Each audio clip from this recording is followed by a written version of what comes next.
نحمد و نصلی علی رسول الکریم۔ آج اللہ کے پیارے حبیب صلی اللہ تعالی وسلم کی ایک پیاری حدیث سے میں اپنی بات شروع کرتا ہوں، اور اس حدیث میں جو ہمارے لیے بشارت دی گئی ہے اس کو ہم کیسے پا سکتے ہیں، اس پر ہم بات کریں گے۔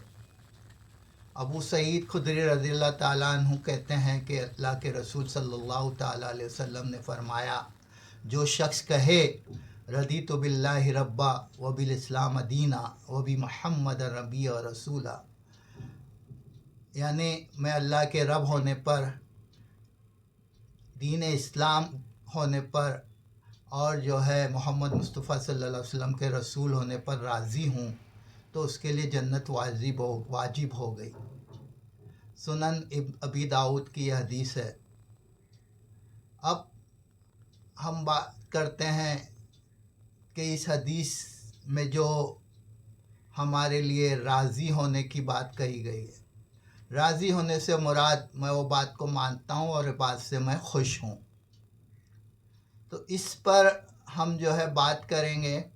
اصل میں یہ دعا، یہ ذکر جو ہے ایسا ہے جو ہمیں قبر کے 3 سوالات کی یاد دلاتا ہے۔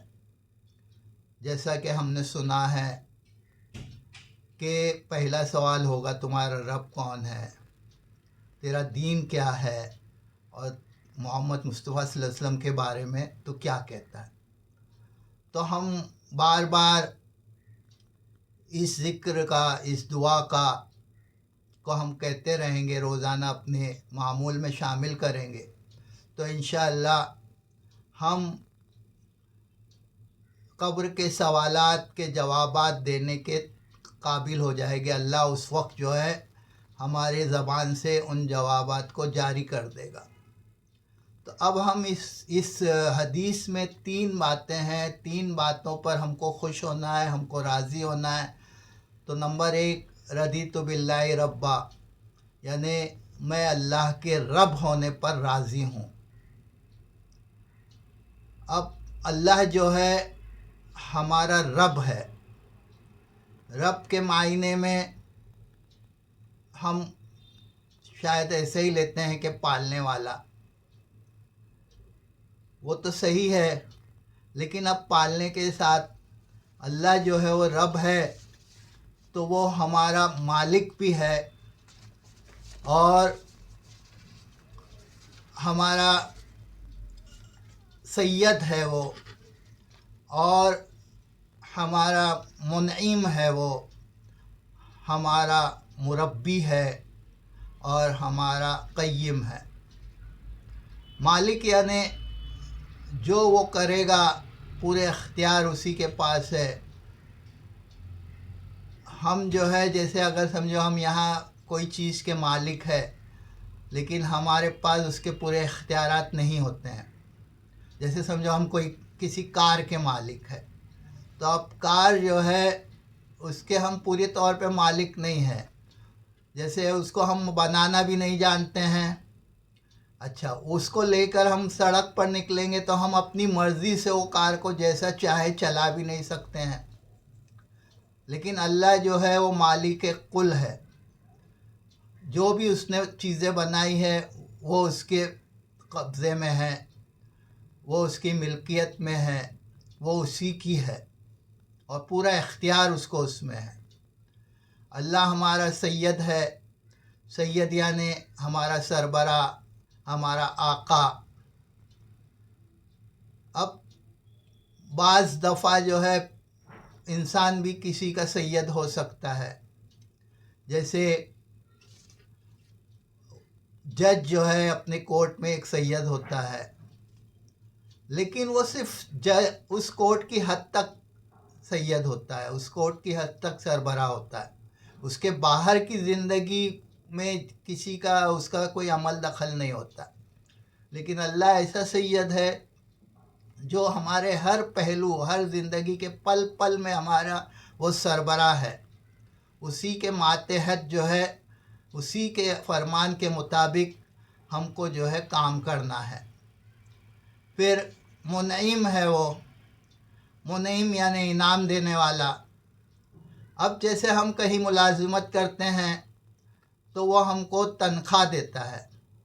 اب اس تنخواہ کے ہم مستحق ہے کیونکہ ہم نے اس کے لیے کام کیا ہے. لیکن اللہ تعالیٰ جو ہم کو انعام دیتا ہے ہم اس کے مستحق ہو یا نہ ہو وہ ہم کو نوازتا رہتا ہے. اور کئی انعامات ایسے ہیں جیسے کہ اللہ نے خود فرمایا ہے جس کا مطلب ہوتا ہے کہ آپ جو ہے انعامات کو نعمتوں کو گن نہیں سکتے. تو ہمارے خیالات میں بھی وہ انعام نہیں جاتے ہیں. تو اسی لیے ہم کو غور و فکر اپنے آپ میں کرنے کے لیے کہا گیا ہے. تو اللہ ایسا انعام دینے والا ہے کہ جس کو جو چاہے وہ انعام دے اور اس کا فضل جس کے ساتھ رہے. تیسرا جو ہے وہ مربی ہے رب کے معنی میں. اب مربی یعنی کسان کو بھی مربی کہتے ہیں، باغبان کو بھی مربی کہتے ہیں عربی میں. تو وہ جو ہے کسان اپنے پودے جب لگاتا ہے تو اس کے اطراف جو اس پودے کے نقصان دینے والی چیزیں اس کو ہٹاتا ہے، صاف کرتا ہے. اس کو جو فائدہ دینے والی چیز ہے اس کو وہ مہیا کرتا ہے، اس کو دیتا ہے. پانی وقت پہ دیتا ہے، نہ پانی کم دیتا ہے نہ پانی زیادہ دیتا ہے، جیسے اس کو لگتا. تو اللہ تعالیٰ جو ہے وہ ہمارا مربی ہے اور وہ ہمارے لیے جانتا ہے کہ اس کو کیسے جو ہے اس کی نشو و نما کرنی ہے، اس کی تربیت جو ہے عربی میں نشو و نما کے لیے لفظ استعمال ہوتا ہے. تو کیسے اس کو جو ہے آگے بڑھانا ہے تو یہ اللہ بخوبی جانتا ہے. اور تیسرے جو ہے القیم، وہ قائم رکھنے والا ہے. اسی نے ہم کو قائم رکھا ہے، اسی کی وجہ سے یہ دنیا قائم ہے، اسی کی وجہ سے سب پورے لین دین جو ہے چل رہے ہیں. ایک پتا بھی اس کے علم کے بغیر اپنے درخت سے نہیں گرتا. ہر چیز پر اس کا علم ہے، ہر چیز پر وہ قادر ہے. تو ان معنوں میں وہ ہمارا رب ہے اور رب العالمین ہے. اب جو ہے یہ بات کہ اللہ کے رب ہونے پر ہم کو راضی ہونا ہے، تو اس میں جو ہے سب سے پہلے ہم دیکھیں گے تو اللہ پر ایمان لانا ہے. اس کی ربوبیت اور اس کی الوہیت میں کسی کو شریک نہیں کرنا ہے. اللہ رب العالمین کی طرف سے اچھی اور بری تقدیر ہوتی ہے، اس پر یقین کرنا ہے. جیسا کہ ہم لوگوں نے بچپن میں پڑھا تھا ایمان مفصل میں، آمنت باللہ و ملائکتہ و کتبہ و رسولہ والیوم الآخر والقدر خیرہ و شرہ من اللہ تعالی والبعث بعد الموت. تو اللہ تعالیٰ نے جو بھی احکامات دیے ہیں تو اس پر جو ہے ہم کو یقین کامل رکھنا ہے اور یہ اپنے دل میں راسخ کر لینا ہے کہ اللہ کے ہر کام میں خیر ہے، خیر ہی ہوتا ہے. بظاہر کئی حکم جو ہے اللہ کے ہمیں سخت اور ہمارے ذہن میں وہ باتیں آتی نہیں ہیں.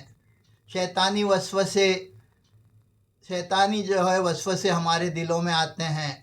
جیسے اگر ایک مثال دی جائے تو اللہ کے حکم ہے کہ عورت کا 2 حصہ جو ہے وراثت میں آدمی کو، مرد کو ملے گا. یعنی مرد کو 2 حصہ تو عورت کو 1 حصہ.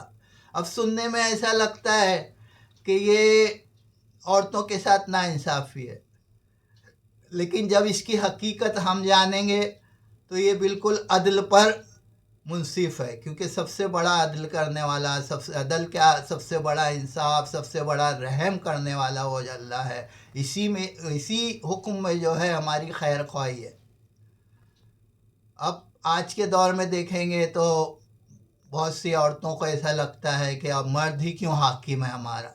لیکن ہم کو یہ بات مان لینی چاہیے کہ جب اللہ نے اپنی تخلیق کی ہے، انسانوں کو بنایا ہے، تو وہ بہتر جانتا ہے کہ اس کے لیے کیا اچھا ہے، انسان کے لیے کیا اچھا ہے اور کیا برا ہے.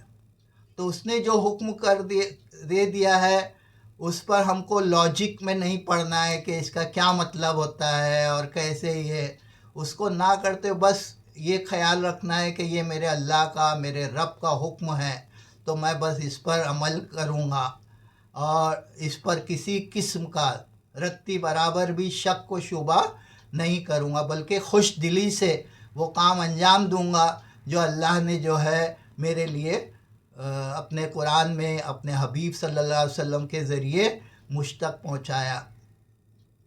دوسرا جو ہے ایمان کا تقاضا ہے کہ ہم اللہ کے سارے احکامات کو مان لیں اور اس سے راضی اور خوش رہے، اور عبودیت یعنی ہمارے بندے ہونے کی بھی یہ حقیقت ہے کہ بندہ اللہ کی رضا اور غضب سے موافقت کرے، اور یہ یقین رکھے کہ اللہ بندوں کے لیے جو کرتا ہے وہ خیر ہی ہے۔ اللہ تعالیٰ کی رضا کا اظہار بھی بندوں سے ہونا چاہیے، جو اس کے اجر و ثواب میں اضافہ کرتا ہے، اور وہی ایمان باللہ اور رضا باللہ کی علامت ہوتی ہے۔ اللہ کی رضامندی کی کئی علامتیں ہیں اور کئی نشانیاں ہیں، جیسے نمبر 1، جب بندے پر کوئی تکلیف آئے تو یہ خیال کرے کہ یہ تکلیف جو ہے اللہ کی طرف سے ہے، اور اس میں ضرور جو ہے میری کوئی بھلائی ہوگی، بھلائی دنیا میں نظر نہیں آ رہی ہے تو آخرت میں مجھے اس کا بدلہ اچھے سے اچھا ملے گا، تو اس پہ صبر کرے اور اللہ سے دعا کرے کہ اللہ پاک میری یہ تکلیف کو دور فرما۔ نمبر 2، مصیبت کتنی بھی بڑی ہو صرف اللہ کے آگے ہاتھ پھیلائے، اللہ کے علاوہ کسی کے سامنے، اور اس مصیبت کو دور کرنے کے لیے کسی سے جو ہے مدد کا انتظار نہ کرے، بلکہ اللہ سے دعا کرے، اور اللہ جو ہی کوئی اسباب بنائے گا اور کسی کے ذریعے وہ تمہاری مدد ہو جائے گی، صرف دعا کرے وہ۔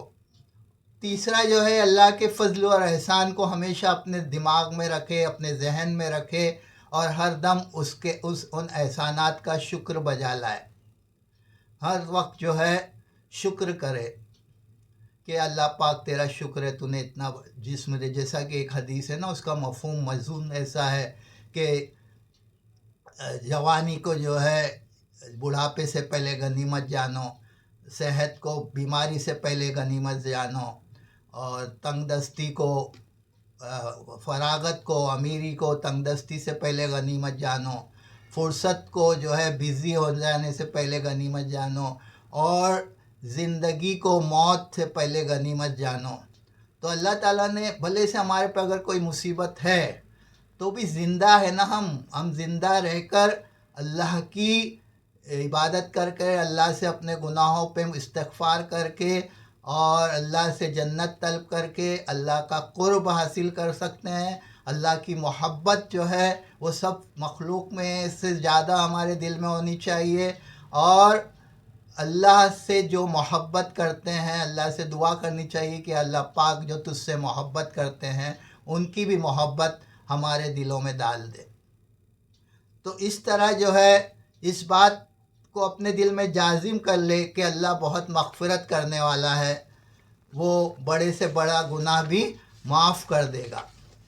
اور نمبر 5، اس بات کو بھی اپنے دل میں بسا لے، راسخ کر لے کہ اللہ چاہے تو بہت ہی سخت عذاب بھی دے سکتا ہے۔ نمبر 6، اللہ کی رحمت سے کبھی مایوس نہ ہو، گناہ ہو جانے پر فوراً اللہ رب العالمین کی جناب میں رجوع کرے، اور اللہ سے جو ہے اپنی گناہوں کی معافی مانگے، اور آئندہ نہ کرنے کا عزم کرے، اور اپنے گناہوں پہ نادم رہے۔ یہ باتیں جو ہے بندے کو اللہ سے قریب کرتی ہے اور اس کی رضا کا حقدار بناتی ہے۔ لفظ اگر سے بچے، ایک جو ہو چکا وہ ہو گیا، آئندہ کے لیے ہمیں سوچ سمجھ کے کام کرنا ہے، جو ہو گیا اس کے اوپر ہمارا اختیار نہیں ہے، وہ شیطانی وسوسہ ہوتا ہے۔